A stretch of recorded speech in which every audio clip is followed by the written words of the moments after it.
at the Ambani This is it. It's wedding. not even the wedding. Bill Gates, Zuckerberg.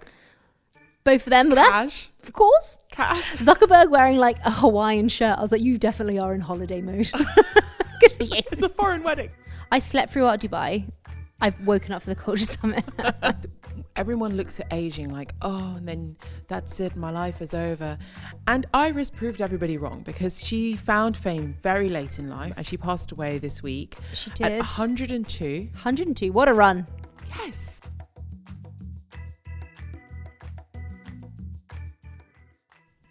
Hi everybody, we're going to be talking about the Culture Summit in Abu Dhabi and a new art gallery that's opened up on Saadiyat Island. We're also going to be chatting about the Indian wedding that has taken over the internet this week and paying tribute to the unique fashion icon, Iris Apfel. This is Culture Bites coming to you from the National News. I'm Enas Refaei. And I'm Farah Andrews. So Hi! It's been a while. 1 week. It feels like 4. Yes, but we're back. Last week was busy. A lot happened. It's been a bit manic. Away from work and at work. Yeah. But we're here. We did an episode from Art Dubai. Which I missed. I'm so sorry. Yeah, you did miss. We did miss you as well, so it's okay that you're sorry. But you guys were incredible. Yeah, thank you. I loved the episode. I know Man is about town today, so he won't be joining us. Yeah. But yeah, last week we were about town You together. were a double act last week. Double act in Art Dubai. But it was really fun. I did learn something probably very unrelated to art. Tell me. Which was don't wear heels at an event you're at all day. Oh, hun. I know. Basic error. How many hours, maybe? Probably about 10. Honestly, when I left, I felt like I was walking on golf balls. I was like, well, like, okay, I actually can't picture this outfit. So talk to me about how high these heels were. And then they weren't. They were kissing heels. I'm 6 foot. I don't need them. That's what I was thinking. I was like, but still.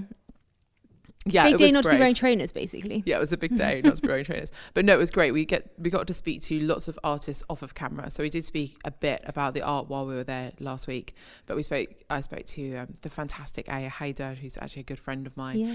And Malik Thomas I met, who's a Iraqi Scottish artist who lives in Jordan. Wow. And his work was just beautiful. And I recognised like some of the Jordanian like little hints slipping through his artwork. Yes, like the black iris, which is the national flower of Jordan, which I thought was really lovely. But this week, So Art Dubai was last week, and this week has been the Culture Summit. I slept through Art Dubai. I've woken up for the Culture Summit. And the Culture Summit has been probably like the biggest thing I've seen in Abu Dhabi since moving here. I'm sorry, you went to Mariah Carey. Oh yeah, it's Mariah Carey. But no, we had an amazing. We were invited to the Culture Summit, part of the national being teamed Very up this strong year. National representation of the Culture Summit this year, which was amazing to see. It was really nice to see, and it just meant that we were front seats. Yeah, for all the action. John Legend joined a dinner on the Saturday. You love to see it. Very exciting. That is exciting. But yeah, just meeting lots and lots of different people from all around the world come to the Culture Summit. So unlike Art Dubai, which is really on like fine art collectors, fine art, artists themselves, curators, I felt like the Culture Summit is a real mix of people. Like the conversations I was hearing at so first, should we describe what the Culture Summit is? Do it. Do it. The uninitiated. You do it. It's kind of 3 days of conversations surrounding every facet of culture. And like culture is obviously such a broad topic. And so it was hosted here in Abu Dhabi, and there were just lots of very interesting kind of keynote speeches, panel discussions, some art performances, some the kind of one-on-one chats. Like there was just workshops, huge broad topics. I made it down for 1 day, you made it down for 3. Yes. Well done. Thanks. Well done. It was really intense, but it was great. I sat next to this woman and I just, off the cuff, where have you come from? Yeah. Senegal. Where have you come from? Canada. So really global. Really global. We're talking Grammy award winning artists were there. Yeah. Musicians, textile designers, you know, people who do art as well, like sound designers. And real leaders. Like we had kind of people that kind of are running the top museums in the world and bringing incredible exhibitions here, and like UNESCO representatives. So it was amazing. Yeah, I totally fangirled because I met like one of the people from the Design Museum in London. Have you ever been there? Yeah. Yeah, it's one of my favourite spaces. And yeah, I totally... Oh, hi. Hi. I love your work. I love your work. So no, it was great. It was good fun. You spoke... I did. I spoke about the importance of podcasting. Topical. It was really, really nice, actually. I was alongside Ramsey. I'm probably going to mispronounce his last name, so I won't. But Ramsey, who runs Salt, which is one of the leading, if not the leading, Arabic-speaking podcast production house in the region. Love it. And we spoke together on stage about the importance of podcasting in the Middle East. Amazing. The bit of the boom that's happening over here. Definitely. But also like what part it plays in culture. I think, you know, every little part is significant, and we do have culture bites, and I do think, I'm hoping we're playing a bit of a part in the culture scene here. But it was really lovely, and lots of fascinating questions. Really good to see like the audience really engaged in what's going on in the podcasting world and how it's helping to shape this future of kind of like on-demand listening stories. Listening stories? That doesn't make sense. Listening to stories. Listening to stories.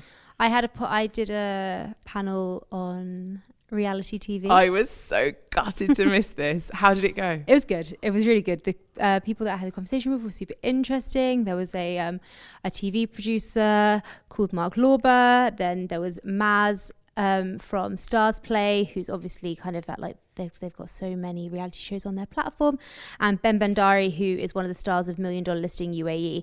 And so it was kind of like three very different experiences in the world of reality. There's like four. Me, the audience. Wait, do you watch reality TV? Listen, it's a safe space. And then kind of like a star, a producer, a person kind of like facilitating it. So it was a really good conversation, and kind of like talking about where there has to be like cultural sensitivity, the kind of like true, like the line between truth, like what, like is there like an obligation for honesty in reality TV? Like it was cool. It was a good chat. I know. I think those kind of discussions always pop up with like Dubai bling. Like, is this a fair representation of the Middle East? Is this a fair representation of Dubai? One of the guys made such a good point there, because it's like, we've never said we're making a documentary. Exactly. Like, that's it. Yeah. Done. Yeah. And I was like, okay, well, yeah, you shut it down. Well done. I think it's true. I think it does have a part to play, and I think it is definitely like helping something, right? It's helping some sort of narrative like just widen. Yeah. I think that's what I appreciate about reality TV in this region, is just there is one viewpoint of the Middle East, and then there's a few others, and maybe we should just start to take them all into consideration. Exactly. There is not one individual, and that's kind of where reality comes in.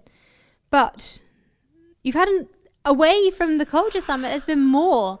That you've been doing so much this week. So much. So on Saturday, there was a private kind of opening for the Bassam Freiha gallery, which has just opened up on Saadiyat Island. Now, people are just twitching away because I didn't even see this building go up.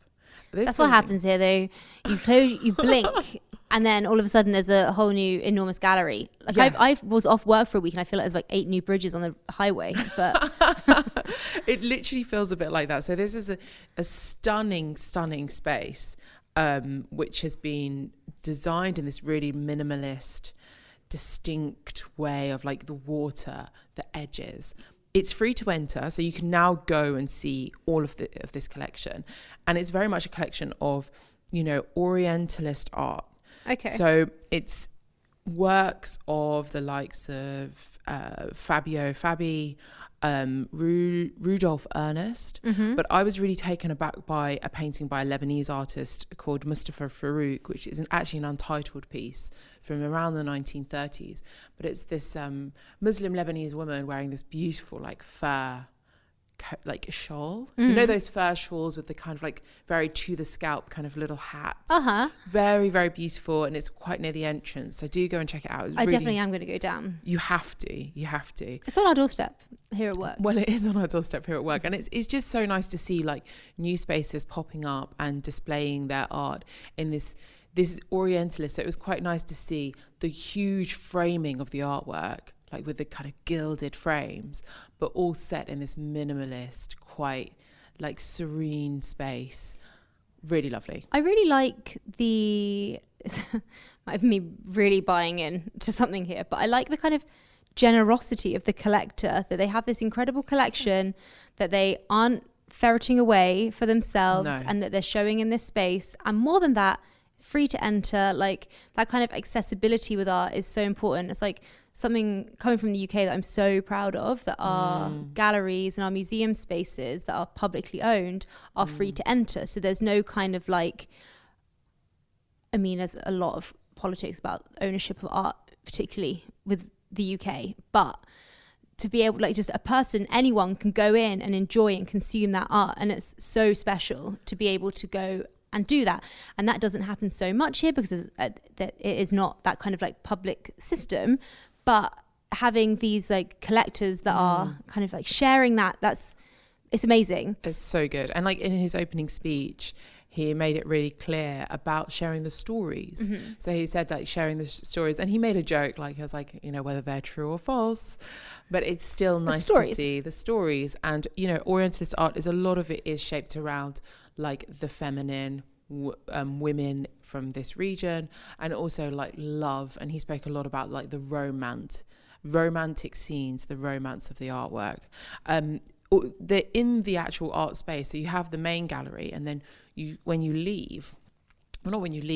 the kind of like courtyardy, I would say courtyard space, there's another gallery, which is like another room, which at the moment is displaying, and I met the artist, Sama Al-Shaybi's work, and she's flown over from across the Atlantic, but she's got a series called Carrying Over, and it's all about the representation of Arab women in society.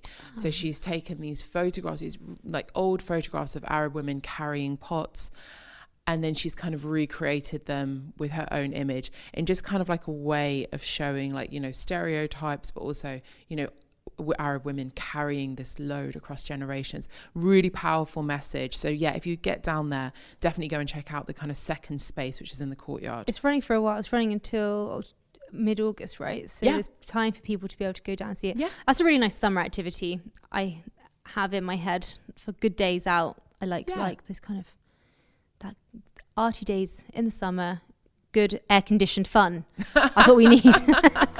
Cinemas and art galleries. So we're turning a corner conversationally. We're definitely turning a corner. Now you need to really like tell me about, like, hype this up to me, because everyone's been talking about it, and I am still a bit bewildered. Right. Over why I should care. There's no secret that I like a big wedding. We've spoken about that. I like a royal wedding. I like a society wedding. I like a big wedding. Did I think that there was such a wedding as big as what we witnessed this weekend at the Ambani This is it. It's not even the wedding. Pre-wedding. So the pre-wedding has created such a buzz. So who are the Ambanis? They are Indian billionaires. Ooh. Primarily retail, I think. Okay. We can say that. Yeah. The Ambani family have a lot of retail, but I mean, they're billionaires. They've got a lot more investments than just retail. Let's be real. But I don't have their business portfolio here with me to hand. I'm so sorry. But their youngest son, Anand, that's it. He's off the market. He hasn't got married. He's getting married. He's getting married. I think it's going to have to happen now. He's got pre-married. So he is marrying Radhika Merchant, and she is the daughter of another very rich Indian family. Her dad is a industrialist called Viren Merchant. So these two big high society players in India, and they got pre-married this weekend. Wow. Pre-married. What does a pre-wedding look like, I hear you ask? Yeah, what does a pre-wedding look like when you're a billionaire? A bonanza. Bonanza. So they decamped to Jamnagar in India. And so the wedding's actually happening in July. This pre-wedding happened this weekend with 1,200 guests. The guest list was wild. So obviously like a lot of names. Bollywood royalty. Obviously. Very well represented. Very, very well represented. But we also had, so we had like Shah Rukh Khan, Salman Khan, Amir Khan. The three of them did a performance. Bollywood fans lost their absolute collective minds. They were thrilled. But then also like international names on the list included like Ivanka Trump and Jared Kushner, and also their daughter. Imagine being like I think she's like a preteen child going to like this absolute fiesta. Bill Gates. Zuckerberg. Both of them were there. Cash. Of course. Cash. Zuckerberg wearing like a Hawaiian shirt. I was like, you definitely are in holiday mode. Good for you. It's a foreign wedding. Yeah. Whip out the Hawaiian shirt, Zuckerberg. He was wearing a print. And yes, it's just huge guest a huge list. wedding. And then we had like performances as well. So there's one big name that we should talk about. So the big name was Rihanna. Rihanna performed. So I didn't even know Rihanna performed unless it was the Super Bowl. Rihanna's on hiatus from performing. And it's been so for a while, but not for Ambani. I think since I've got she the came date. back 2016. She stopped performing in 2016. She came back for Ambani. Well, no, didn't she do the Super Bowl though? But that wasn't a full performance. Super Bowl's like 12 minutes or something, tiny. Oh, wow. So she did like a full set. There's been mixed responses to her concert. Let's be honest. The internet's played hot and cold. People are mostly like, power move, you got Rihanna to perform at your wedding. Yeah. Which pre-wedding. Sorry, yeah. Not even a wedding. Even the wedding. You got Rihanna to perform at your pre-wedding. Yeah. Power move. She performed her biggest hits. She kind of said the right things. I'm here tonight in honor of Anand and Radhika. Thank you for having me. God bless your union. And then like kind of like big up. I mean, I have been guilty of mispronouncing names, and I do that all the time. Mispronounce names where I can, but she got the bride's name wrong. And I think Rihanna. Bless her though. I know what it feels like to be under pressure and trying to get someone's name right. She had 2 names to remember. Okay. That she got paid millions to remember. I mean, we all make mistakes. I can't. Listen, I get names wrong. I'm so sorry to every name I've got wrong. And I try to self-correct. Also, there might be ways of pronouncing things. Yeah, true. You know? But she did not get it right. However, here's something that I found fascinating. This is like... Hit me. Nitty. Was this just excited. A coincidence? Sorry, guys. We're just witnessing how excited Farah is to tell us this stuff. Let's see if it's as exciting. Hey, don't set me up to fail. Right. It's no coincidence they got Rihanna, basically, is what I'm saying. Yeah. Because the Ambani's own Reliance Retail Group. Guess what Alliance Retail Group bought at the end of last year? Fenty? Sephora. Yeah.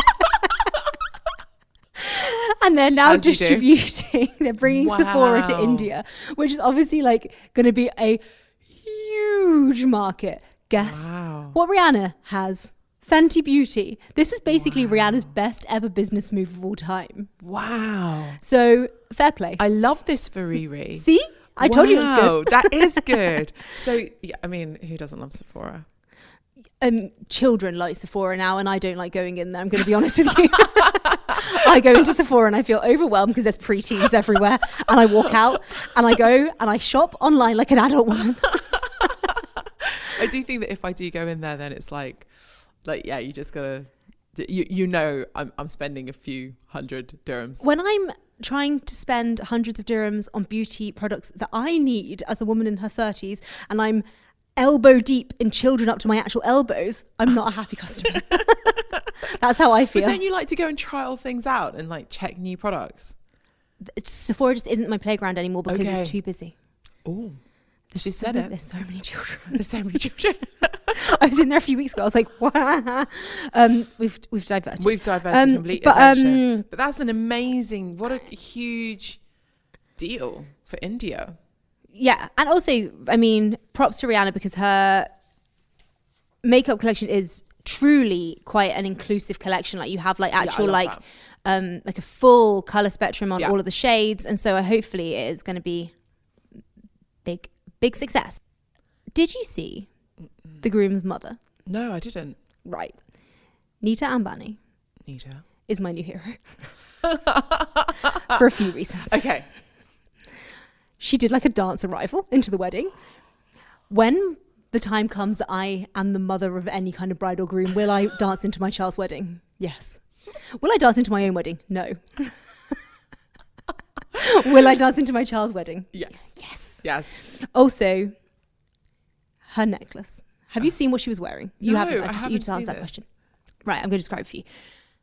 Just think about a bar of soap, Yeah. A bar of soap. 10 centimeters ish. Yeah.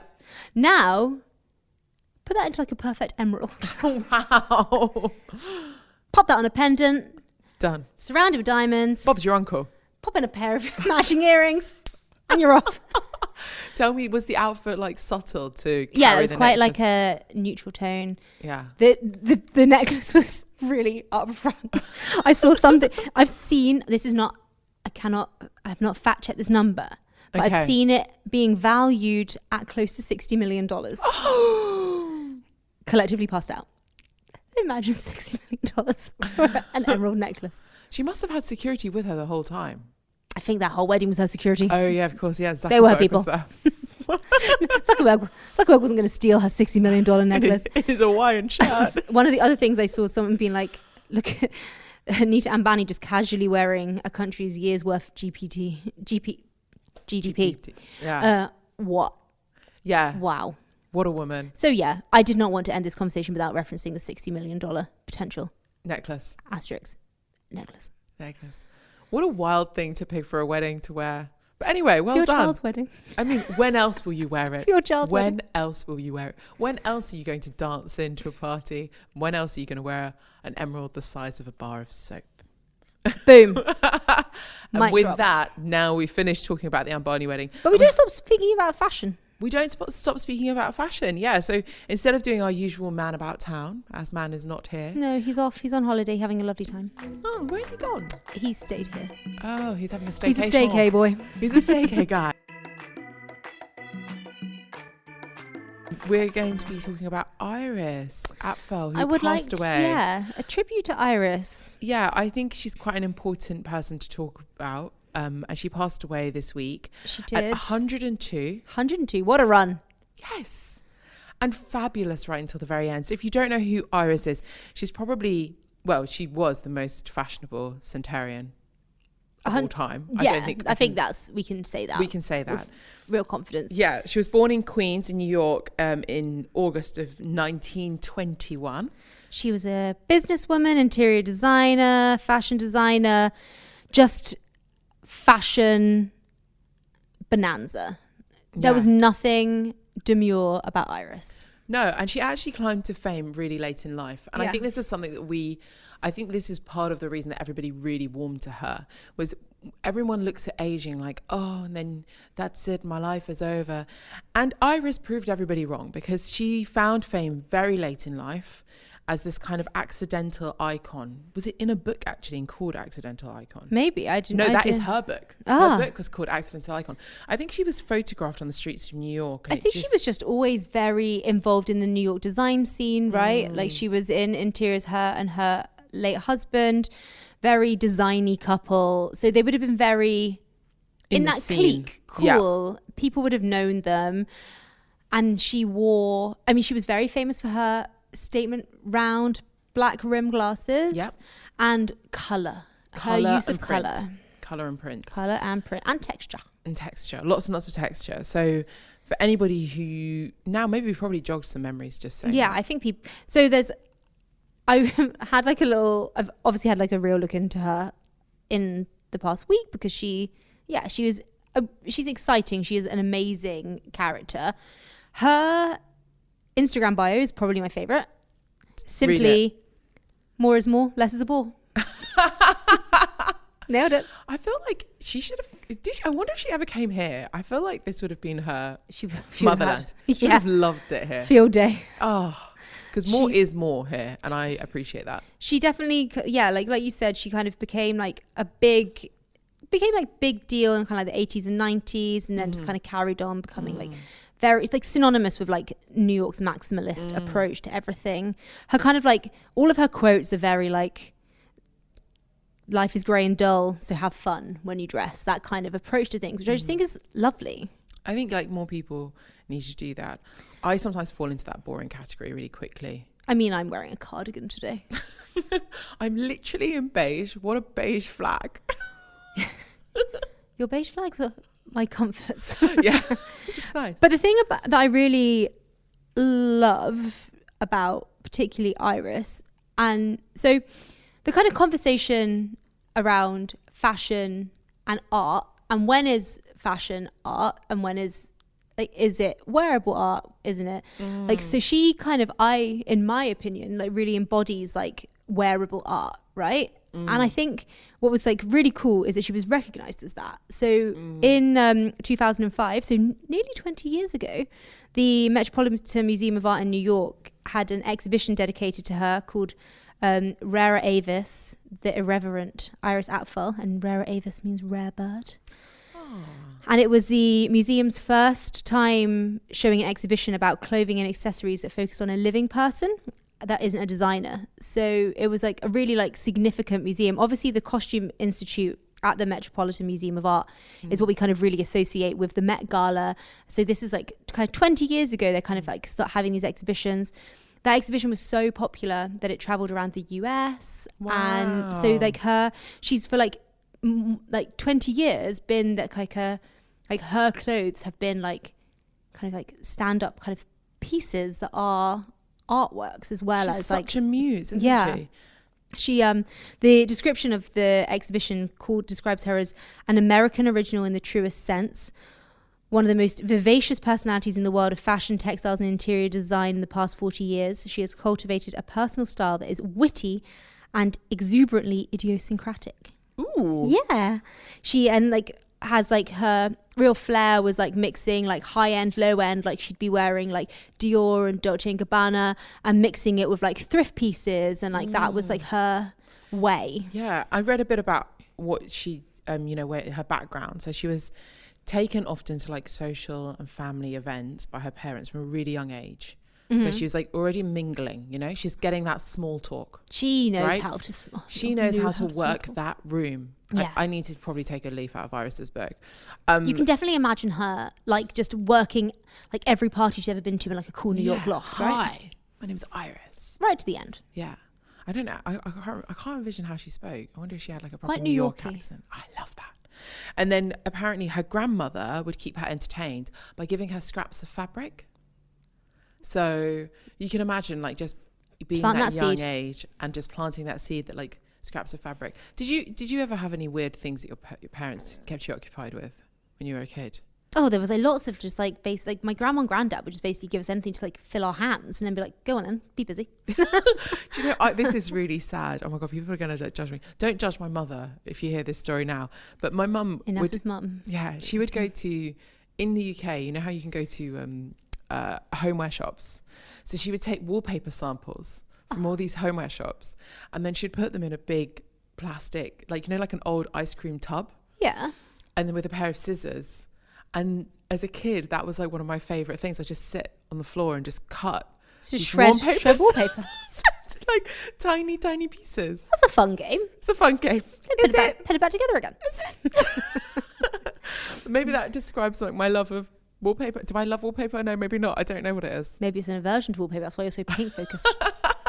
Thanks, Mum. It was fun. I liked it. She does listen to the podcast, so she'll remember that. Yeah, it's cute. Watching the washing machine.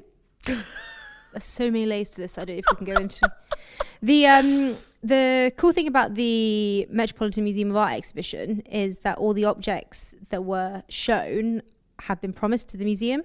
So I have not read that it's returning, But it does feel like there could be some nice tribute exhibitions that are going to come back, right? Like these pieces have been promised to the museum. She's obviously passed now, so we might see some Iris popping up again. I also think, listen, we're about 6 weeks off from the Met Gala. People are going to be paying tribute to... Oh, that's a really interesting thing. I think for the Met Gala, we're going to have to do like a real special. We're going to have to plan. But and yeah, Man she is going was... to have to be here for that. Man will be here for that. He'll be here for that. Yeah, she was a real pillar. Love her. And that's it from us today. Thank you so much for listening. If you've liked this episode, please follow and subscribe on your favourite podcasting app. And don't forget to tell all your friends and family. Bye.